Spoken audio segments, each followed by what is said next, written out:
Today is not about me. Today is about you. I know what it feels like to sit on a bench. I know what it feels like to get knocked down. I know what it feels like to have a hope and a dream, and nobody believes in it but a few people. But here's what I know.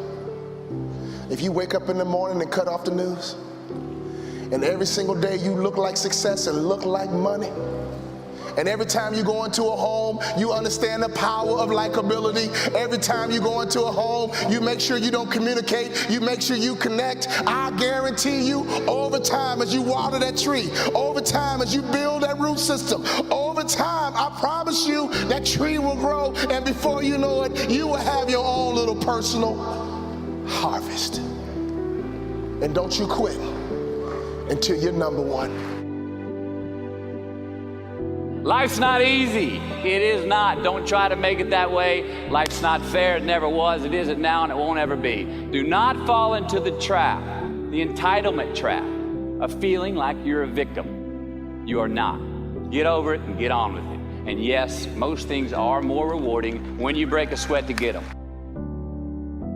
Look, the first step that leads to our identity in life is usually not, I know who I am. I know who I am. That's not the first step. The first step's usually, I know who I am not. Process of elimination. Defining ourselves by what we are not is the first step that leads us to really knowing who we are. You know that group of friends that you hang out with that really might not bring out the best in you? You know, they gossip too much, or they're kind of shady. They really aren't going to be there for you in a pinch. Or how about that bar that we keep going to that we always seem to have the worst hangover from? Or that computer screen, right? That computer screen that keeps giving us an excuse not to get out of the house and engage with the world and get some real human interaction. Or how about that food that we keep eating, the stuff that tastes so good going down, it makes us feel like crap the next week, when we feel lethargic and we keep putting on weight? Well, those people, those places, those things, stop giving them your time and energy. Just don't go there. I mean, put them down. And when you do this, when you do put them down, when you quit going there, and you quit giving them your time, you inadvertently find yourself spending more time and in more places that are healthy for you, that bring you more joy. We so often focus on failure, don't we? We study failure, obsessed with failure. We dissect failure and our failures. We dissect them so much we end up intoxicated with them to the point of disillusion. I mean, when do we write in our diary? Usually when we're depressed. What do we gossip about? Other people's flaws and limitations. And we can dissect ourselves into self-loathing if we're not careful. I find that most of the times our obsession with what is wrong just ends up breeding more wrong, more failure.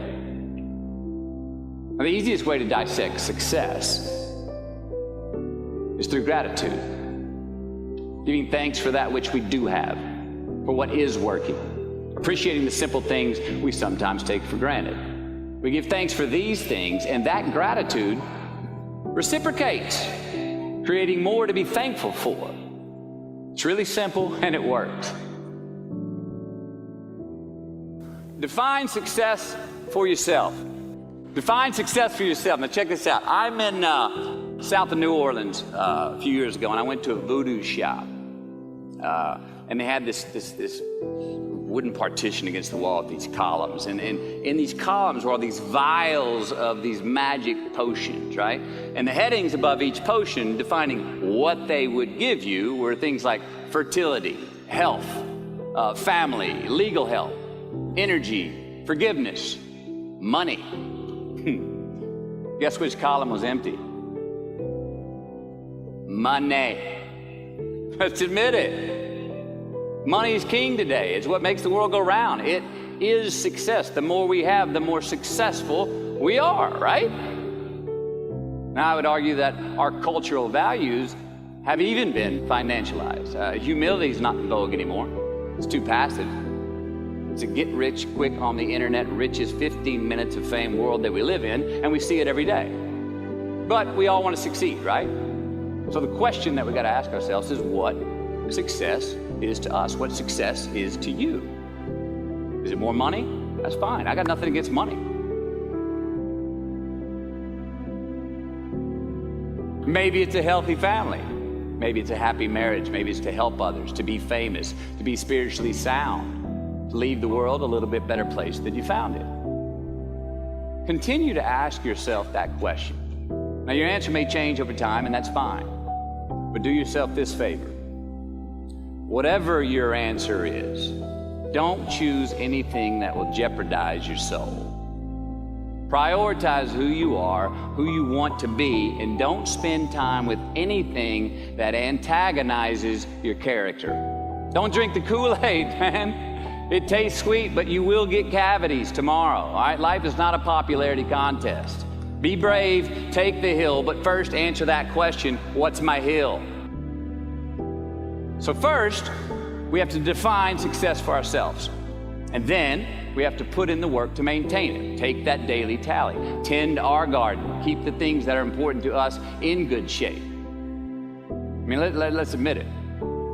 We've all got two wolves in us. A good one and a bad one. And they both want to eat. Best I can tell, we just got to feed that good one a little more than the other one.